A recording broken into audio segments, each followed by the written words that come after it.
Education advocates across the state are urging lawmakers to budget for the $3.9 billion that school districts are owed in foundation aid. This is nothing new. Now, the New York State Association of School Business Officials Foundation Aid Task Force is providing some recommendations to revise the state aid formula on how existing aid is allocated. Members of the task force say that schools need more money to support students who are living in poverty or have special needs or maybe are learning English as their second language. They have presented the legislature with 3 goals to get that funding to schools that need it. Here to discuss the goals are we have the association's executive director, Michael Borges. He's back with us at Capitol tonight.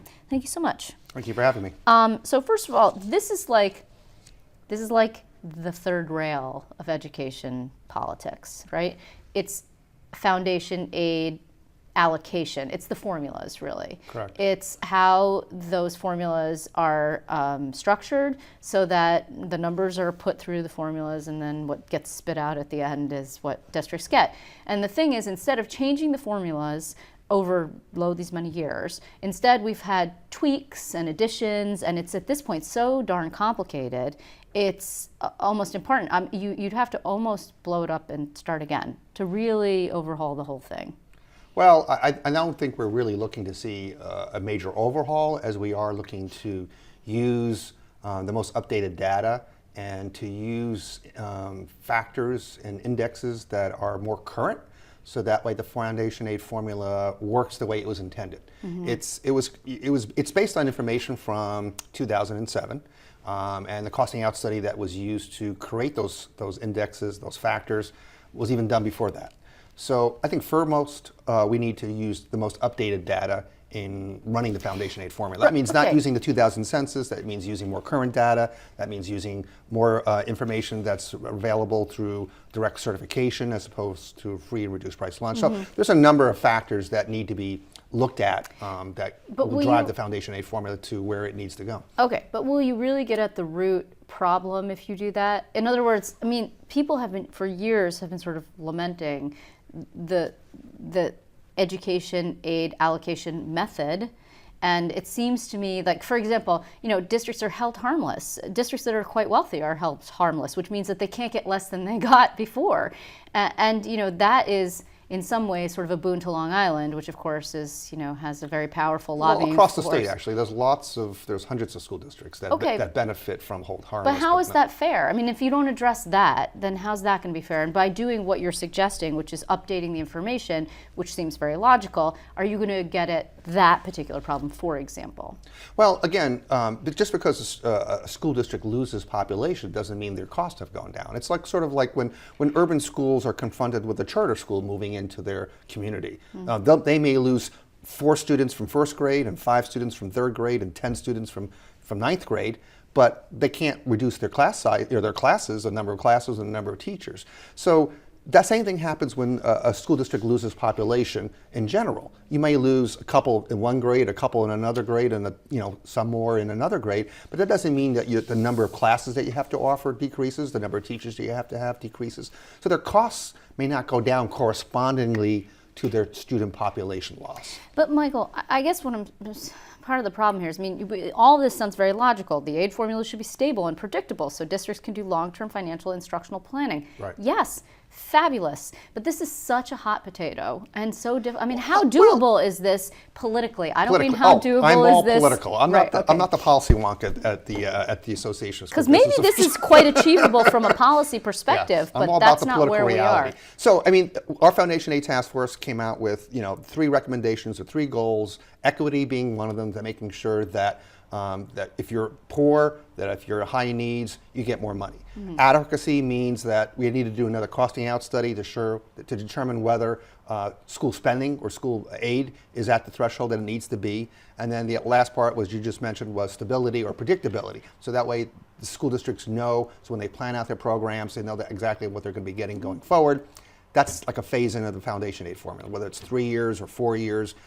I think the state can commit to some timeline to phasing things in. So I don't think that the study's recommendations are unreasonable or unrealistic or not politically viable. I think there's some things that can be done in the short term and some things that can be done in the long term. Okay, but the 3.9 billion figure, that's the CFE figure that we're Yes. talking about. Right, Okay, right. what year was that settlement, I'm sorry? 2007. Right. Right. So I'm saying, we're not saying asking for 3.9 or 3.8 billion dollars in one shot. We're saying phase it in over a 3-year or 4-year period. Yeah, And that okay. could be either anywhere between 900 million or 1.2 billion a year. But what I'm curious about also is like if you do this phase in, Right. aren't you always playing catch up? We're always going to play catch up, yes. I mean, ideally, in an ideal situation, we'd get all the money all at once, but we're trying to be realistic and politically astute Yeah. when asking for what's possible. And so I think it's a combination of what's possible and what's aspirational. And we've combined two together, some being more short term, some being more long term, but I think we need to make the ask. Okay, the ask has been made. I mean, and it's been made over and over for the 3.9, right, in Right. various different forms. Oh, Right. we could raise taxes on the wealthy and we'll pay for it that way, or where's the money going to come from? We don't know. I mean, New York already has the highest per pupil spending in the nation, which Correct. you know, and we've talked about that before. And the governor's people, I'm sure, would say, well, you know, we're giving you these historic increases. You got one last year. And we're extremely grateful for those historic increases, and we need to keep going. But I also understand from the governor's standpoint that we are the highest spending, and it's not always about more money. Our proposal is not always about more money, but how we spend that money. No, you're and, talking about reallocation. and That's what how do makes we it allocate difficult. the money? Yes, right, exactly. And But we're are you not still saying, forgive me for interrupting you, are you still saying that those districts that are wealthy, I mean, in your perfect world, would they continue to be held harmless or would they get less? Because does fair mean that those who have get less? Well, what it means is that going forward, the increases in school aid should go to those school districts that need it the most. I don't Okay, think but there's not any their argument. current standard of funding. So in other words, they won't get less going forward. They would Correct. get less of whatever the Because increase in money is. everyone's costs across the board, whether you're wealthy or not, are going up.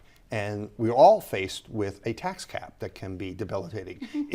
Prior to the tax cap, I would say, fine, those school districts could raise money locally. They can go back to their taxpayers and ask for additional funds. Now they can't. So they're just as dependent on school aid as other school districts are. So I think that going forward, more school aid should be directed to those who need it the most. So I don't know how many we've had at this point, task forces. The governor had one himself. Right. And, you know, it put forth a number of recommendations. Some of them were like really, you know, sort of feel good stuff and made people feel really great about like expanding pre-K and, you know, providing services and mom and apple pie. But, you know, this formula question is one that has really dogged the system for years. So what's it going to take to actually make them wrestle it to the ground because it is so politically difficult? Well, again, a lot of recommendations in here are sort of minor common sense kinds of tweaks and adjustments, not using the 2000 census, using more updated information, not putting a floor or a ceiling on poverty, And you believe letting the formula run so those school districts who are really, really poor and have density of poverty get more money. And that will be sufficient to address. Well, I think it's a step in the right direction. I mean, this is not a panacea for everybody's problems, Right. but it is a step in the right direction in making sure that the foundation aid formula runs as it was intended to run.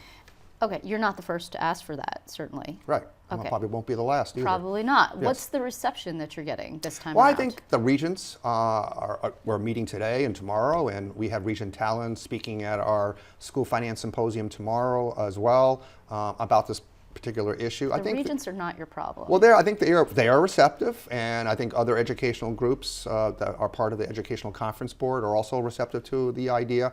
And you know, I think the legislature will be receptive as well. And again, I think as long as our requests are reasonable and fact-based, I think we will get some traction. Okay, so just before I let you go, we're going through some significant education policy upheaval at the state level Correct. and at the federal level. How does this fit into that bigger picture? Well, again, if you're going to continue with higher standards, and we should continue with higher standards, whatever we call those higher standards, whether they're Common Core or something else, higher standards means more requirements, more teachers, more studying, more extra help, whatever. All that costs money. More tests.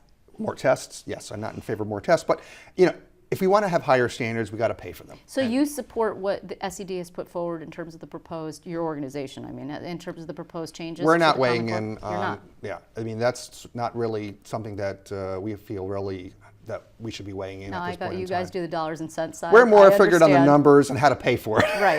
But then you have ESSA. I mean, you have then Yes. the federal stuff that Yes. comes on top of it, and Right. the uncertainty of a presidential election that's taking place right now as well. So there's all these moving parts, obviously, which makes things a little bit difficult. So we'll have to put it to rest here because we're out of time, but we will continue to have this conversation because budget season is right around the corner. Great. Michael, thank you so much. Thank you for having me.